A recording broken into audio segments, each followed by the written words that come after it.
जानते हैं जितिया व्रत कथा। धार्मिक कथाओं के मुताबिक बताया जाता है कि एक विशाल पाकर के पेड़ पर एक चील रहती थी। उसे पेड़ के नीचे एक सियारिन भी रहती थी। दोनों पक्की सहेलियां थीं। दोनों ने कुछ महिलाओं को देखकर जितिया व्रत करने का संकल्प लिया और भगवान श्री जीमूतवाहन की पूजा और व्रत करने का प्रण ले लिया। लेकिन जिस दिन दोनों को व्रत रखना था उसी दिन शहर के एक बड़े व्यापारी की मृत्यु हो गई और उसके दाह संस्कार में सियारिन को भूख लगने लगी थी। मुर्दा देखकर वो खुद को रोक न सकी और उसका व्रत टूट गया। पर चील ने संयम रखा और नियम व श्रद्धा से अगले दिन व्रत का पालन किया। अगले जन्म में दोनों सहेलियों ने ब्राह्मण परिवार में पुत्री के रूप में जन्म लिया। उनके पिता का नाम भास्कर था।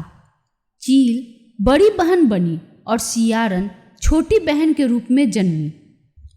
चील का नाम सीलवती रखा गया। सीलवती की शादी बुद्धिसेन के साथ हुई, जबकि सियारिन का नाम कपूरावती रखा गया और उसकी शादी उस नगर के राजा मलाय केतु से हुई। भगवान जीमूतवाहन के आशीर्वाद से सीलवती के 7 बेटे हुए, पर कपूरावती के सभी बच्चे जन्म लेते ही मर जाते थे। कुछ समय बाद सीलवती के 7 पुत्र बड़े हो गए और वे सभी राजा के दरबार में काम करने लगे। कपूरावती के मन में उन्हें देख ईर्ष्या की भावना आ गई। उसने राजा से कहकर सभी बेटों के सर काट दिए। उन्हें 7 नए बर्तन मंगवाकर उसमें रख दिए और लाल कपड़े से ढककर सीलवती के पास भिजवा दिया। यह देखकर भगवान जीमूतवाहन ने मिट्टी से 7 भाइयों के सिर बनाए और सभी के सिरों को उसके धड़ से जोड़कर उन पर अमृत छिड़क दिया। इससे उनमें जान आ गई। 7 युवक जिंदा हो गए और घर लौट आए। जो कटे सिर रानी ने भेजे थे वे फल बन गए। दूसरी ओर रानी कपूरावती बुद्धिसेन के घर से सूचना पाने को व्याकुल थी। जब काफी देर सूचना नहीं आई तो कपूरावती स्वयं बड़ी बहन के घर गई। वहां सबको जिंदा देखकर वो सन्न रह गई। जब उसे होश आया तो बहन को उसने सारी बात बताई। अब उसे अपनी गलती पर पछतावा हो रहा था। भगवान जीमूतवाहन की कृपा से सीलवती को पूर्व जन्म की बातें याद आ गई।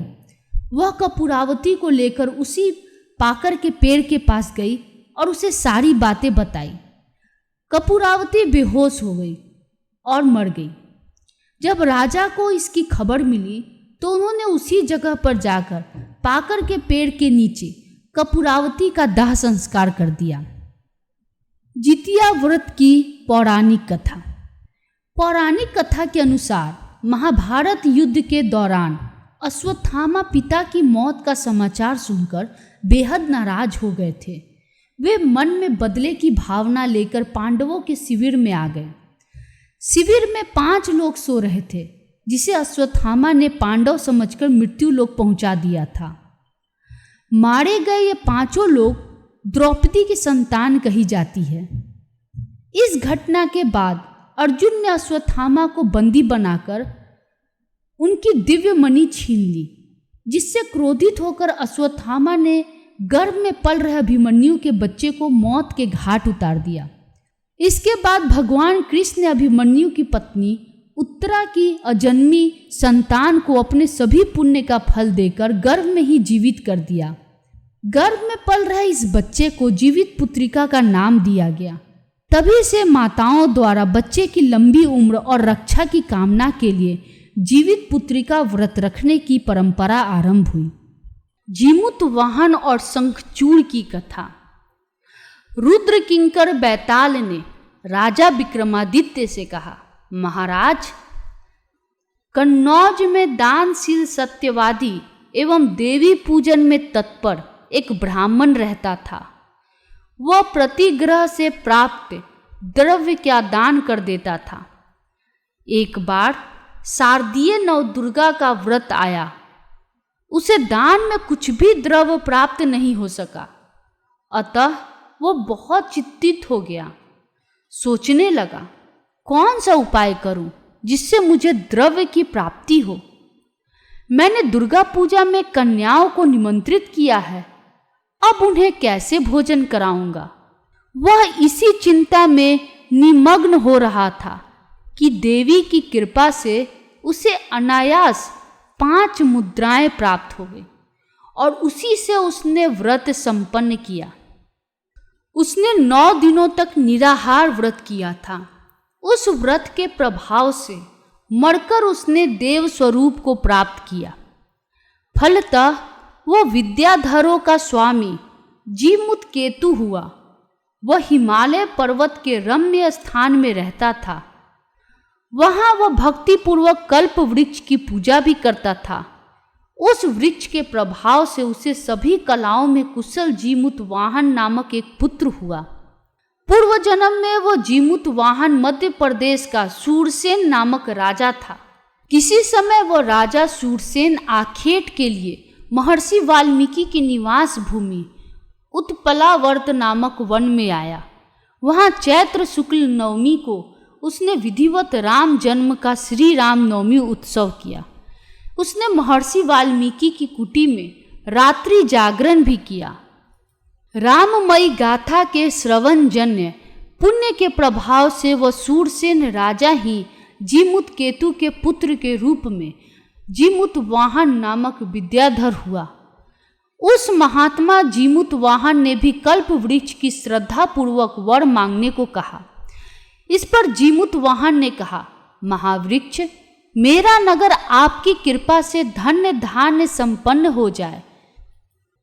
कल्प वृक्ष ने नगर को पृथ्वी में सर्वश्रेष्ठ कर दिया। वहां कोई भी ऐसा नहीं था जो कल्प वृक्ष के प्रभाव से राजा के सम्मान न हो गया हो। अनंतर वे पिता और पुत्र दोनों तपस्या के लिए वन में चले गए और अतिशय रमणीय मल्याचल पर्वत पर कठोर तपस्या करने लगे। राजन, एक दिन राजा मलय ध्वज की पुत्री कमलाक्षी शिव की पूजा के लिए अपनी सखियों के साथ शिव मंदिर में आई। उसी समय जीमूत वाहन भी पूजा के लिए मंदिर में पहुंचा। सभी अलंकारों से अलंकृत दिव्य राजकन्या को देखकर उसे प्राप्त करने की इच्छा जीमूत वाहन को जागृत हुई तथा उसके लिए उसने प्रार्थना भी की। अंत में कन्या के पिता मलय ध्वज ने जीमूत वाहन से उसका विवाह करा दिया। राजा मलय ध्वज का पुत्र विश्वावसु एक दिन अपने बहनोई जीमूत वाहन के साथ गंधमादन पर्वत पर गया। वहां उसने नर नारायण को प्रणाम किया। उसी शिखर पर भगवान विष्णु का वाहन गरुड़ आया। उस समय शंखचूड़ नाग की माता जहां जीमूत वाहन था वहां विलाप कर रही थी। स्त्री के करुण क्रंदन को सुनकर दीन वत्सल जीमूत वाहन दुखी होकर शीघ्र ही वहां पहुंचा। वृद्धा को आश्वासन देकर उसने पूछा, तुम क्यों रो रही हो? तुम्हें क्या कष्ट है? वह बोली, देव, आज मेरा पुत्र गरुड़ का भक्ष्य बनेगा। उसके वियोग के कारण दुख से व्याकुल होकर मैं रो रही हूं। यह सुनकर राजा जीमूत वाहन गरुड़ शिखर पर गया। गरुड़ उसे अपना भक्ष्य समझकर पकड़कर आकाश में ले गया।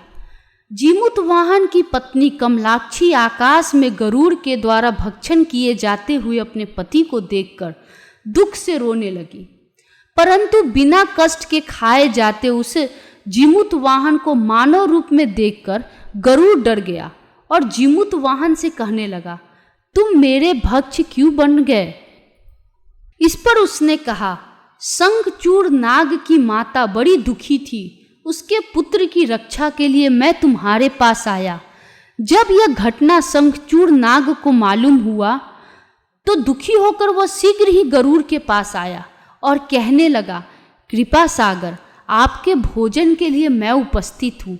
महामते, इस दिव्य मनुष्य को छोड़कर मुझे अपना आहार बनाइए। जीमूत वाहन की महानता और परोपकार की भावना देखकर गरुड़ अत्यंत प्रसन्न हो गया और उसने विद्याधर जीमूतवाहन को 3 वर दिए। अब मैं आगे से कभी शंखचूड़ के वंशजों को नहीं खाऊंगा। श्रेष्ठ जीमूतवाहन, तुम विद्याधरों की नगरी में श्रेष्ठ राज्य प्राप्त करोगे। इतना कहकर गरुड़ अंतर्रहित हो गया और जीमूतवाहन ने पिता से राज्य प्राप्त किया तथा अपनी पत्नी कमलाक्षी के साथ राज्य सुख भोग कर अंत में वह बैकुंठ लोक को चला गया।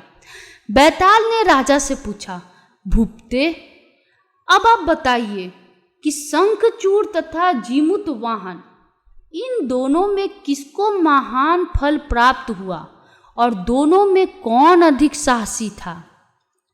इस पर राजा बोला, बैताल, शंखचूड़ को ही महान फल प्राप्त हुआ, क्योंकि उपकार करना तो राजा का स्वभाव ही होता है। राजा जीमूतवाहन ने शंखचूड़ के लिए यद्यपि अपना जीवन देकर महान त्याग एवं उपकार किया, उसी के फल स्वरूप गरुड़ ने प्रसन्न होकर उसे राज्य एवं वैकुंठ प्राप्ति का वर प्रदान किया। तथापि राजा होने से जीमूतवाहन का जीवन दान कर्तव्य कोटि में आ जाता है, अतः उसका त्याग शंखचूड़ के त्याग एवं साहस के सामने महत्वपूर्ण नहीं प्रतीत होता। परंतु शंखचूड़ ने निर्भय होकर अपने शत्रु गरुड़ को अपना शरीर समर्पित कर एक महान धर्मात्मा राजा के प्राण बचाए थे। अतः शंखचूड़ ही सबसे बड़े फल का अधिकारी प्रतीत होता है। बैताल राजा के इस उत्तर से संतुष्ट हो गया। धन्यवाद।